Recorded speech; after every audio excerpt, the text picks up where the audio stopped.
Our next award recipient is Daniela Elza. I feel very privileged to know Daniela. I've met her through Bonnie Bish and Pandora's Collective. Daniela Elza has lived on 3 continents and crossed numerous geographic, cultural, and semantic borders. Her work has appeared nationally and internationally in over 80 publications. This year, she was a writer-in-residence for the University of the Fraser Valley. Would you please welcome Daniela? May I request Dr. Arungar to please come forward.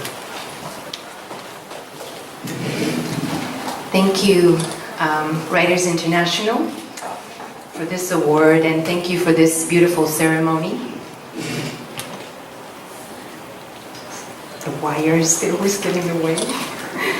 I'd like to say thank you to my family and my friends and my community, and I think we need all of them in our work as writers and poets. We support each other. It's a lonely business otherwise, and I feel blessed to have your poetry and your love. A little bit of housekeeping. You'll have a little book with the poems in them. I have a poem in there that I was going to read, but you know, we poets work really hard at our poetry, and sometimes a word more or less makes a big difference. So somehow my poem acquired an extra word that I didn't put there, and I'd like you to just check that off. This is like interactive poetry here. Just cancel that last word, pathetic. It's an unfortunate word. I don't know how it ended up there. I will take place with that. No, but you know, just like we write poems, the same way when we publish them, there's these little elves that do all sorts of mischief. So thank you for just get that last word out of there. You'll enjoy the poem a lot more. And I will read a couple of poems for you. Robert Bringhurst tells us that the reason for writing poetry is that poetry knows more than any of us who write it. So I keep writing with the hope that it will teach me something new. The Crow Hour. Last night, fragments of a dream wedged themselves this way and that in some semblance of sense. Outside the tent, the wind forced the lake against the shore, quickened that urgency in dreams. An unrelenting rhythm bore through rocks and pebbles, an ungrammatical symphony of crest and foam, of crash and roar, knocking on my existential door. I step out onto the sand, face this wind that did not go into a lull, not once.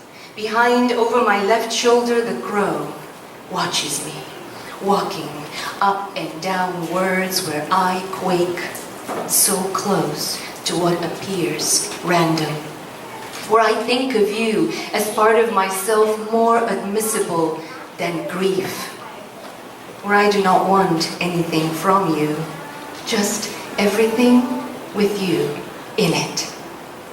This, all of a sudden, I know.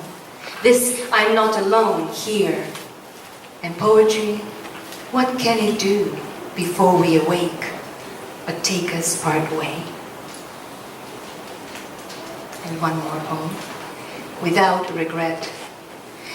We stutter through the world, shudder from one street lamp to another, one awning, one book, one heart, with the rain and sun and today's mountains in between. No one is immune. We fall into it, this pull. We call it something, gravity, love, eros. This threshold that reshapes the doorway. The body fluent in the language, the mouth only shatters. What makes the air itself aware in the tangents of now ushers us to where we need to go. Perhaps that is all we can claim, even if the edges of the poems come undone. The standing stones wait. Even with such care, we cannot fully be translated. The mind perhaps not belonging to one, and words in the mountains on the shore between us can only state the obvious.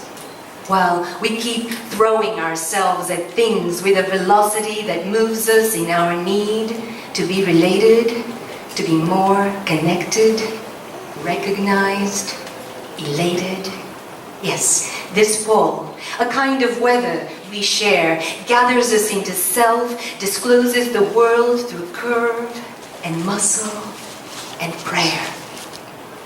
All night, the spider weaves the web of us.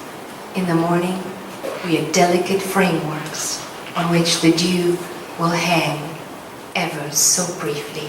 Thank you.